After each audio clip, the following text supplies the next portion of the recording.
Et en Gironde, alors que les incendies sont désormais contenus, mais pas encore fixés, les habitants, les entreprises, les vacanciers se demandent déjà comment ils seront indemnisés ce matin. Sud Radio vous explique tout grâce à notre invité Arthur Marciano. Bonjour. Bonjour. Et merci d'être avec nous ce matin sur Sud Radio pour tout nous expliquer. Vous êtes le directeur général du comparateur d'assurance, le lynx.fr. En Gironde, on a actuellement plus de 180 maisons qui ont été brûlées. Il y en a eu d'autres également, notamment dans le Var. Quel conseil vous donnez à ceux qui ont tout perdu dans ces incendies ? Alors la priorité, c'est la sécurité, c'est de se mettre en sécurité, c'est de mettre son logement en sécurité et d'assurer qu'il n'y ait pas de sujet dans votre maison. C'est bien entendu d'écouter les consignes et donc d'évacuer si on vous a demandé d'évacuer. Et ensuite, va venir le temps de l'indemnisation et d'appeler son assureur. Vous devez le faire dans les 5 jours ouvrés normalement. Là, le délai a été étendu jusqu'au 31 août, mais ça n'empêche que la priorité, c'est d'appeler votre assureur dès que possible. Oui, donc dès que possible, ça c'est le premier conseil à donner. Ensuite, la question qui se pose aussi, c'est de savoir si on sera indemnisé ou pas intégralement. Ça, on peut le savoir d'ores et déjà ? Alors, si vous êtes couvert par un contrat multirisque habitation, son assurance habitation, l'incendie est une des causes qui est couverte par son contrat d'assurance habitation. Donc, vous allez être couvert via la garantie incendie, si vous l'avez bien dans votre contrat, ce qui est le cas de la vaste majorité des contrats d'assurance habitation. Ça veut dire indemnisation totale, intégrale, pas forcément ? Alors, ça dépend des garanties que vous avez souscrites. L'assureur va devoir rembourser la réparation du bien. Pour ce qui est des meubles, ça dépend des garanties que vous avez choisies et notamment du plafond que vous avez choisi. Si vous aviez souscrit pour 10 000 euros, 15 000 euros de meubles et qu'en réalité, vous avez fait depuis un ameublement plus conséquent, que vous avez 30 000 euros de meubles chez vous, vous allez être remboursé à hauteur du plafond maximum. Donc, c'est important de bien mettre à jour cette garantie en fonction des évolutions chez vous. Donc, faut regarder ça de près sur son contrat. Le gouvernement qui a annoncé hier le relogement des sinistrés, prise en charge par les assurances. Concrètement, ça va se passer comment à ce niveau ?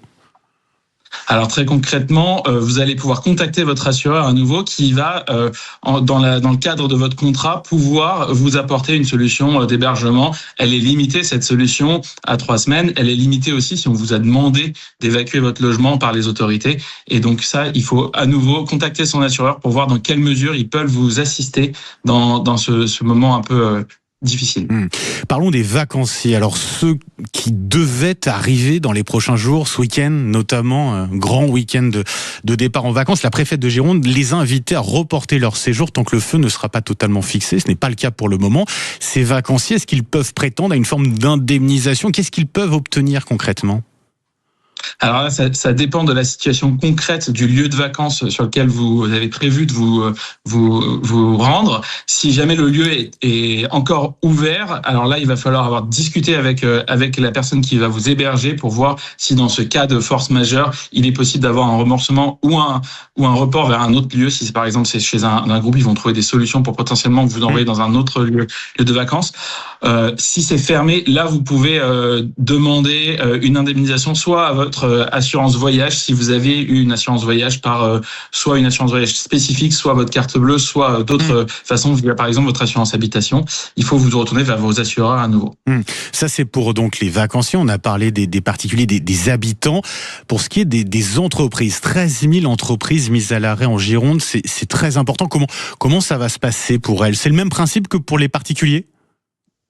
Alors, c'est un principe similaire. En revanche, les préjudices sont différents. Il y a d'abord le préjudice qu'on retrouve chez les particuliers qui est autour du bâti et donc des bureaux, mais il y a aussi le préjudice en termes de perte d'activité. Et là, c'est des garanties différentes qui interviennent aussi par vos assureurs, puisque une entreprise qui va subir un sinistre de cette sorte va subir un préjudice de perte d'activité qui est l'essentiel parfois de la perte et du sinistre associé.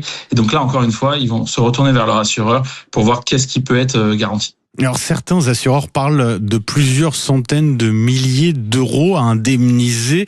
Vous avez vous-même une idée de quel sera ce montant à peu près ?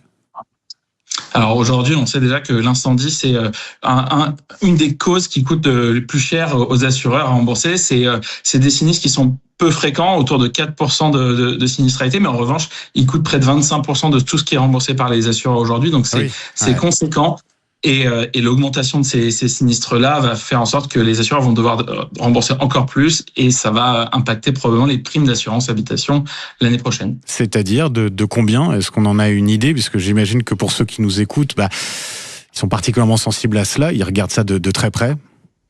Alors encore une fois, la priorité aujourd'hui c'est la sécurité, mais effectivement il va venir un moment l'augmentation des dépenses et donc des primes. C'est pas un événement isolé qui va impacter directement la prime. En revanche, on le voit, il y a de plus en plus de sinistres de l'ordre climatique, de plus en plus d'incendies en ce moment. On a vu sur les dernières années une augmentation des primes d'assurance habitation de près de 10% par an. On peut s'attendre à la même chose sur les prochaines années.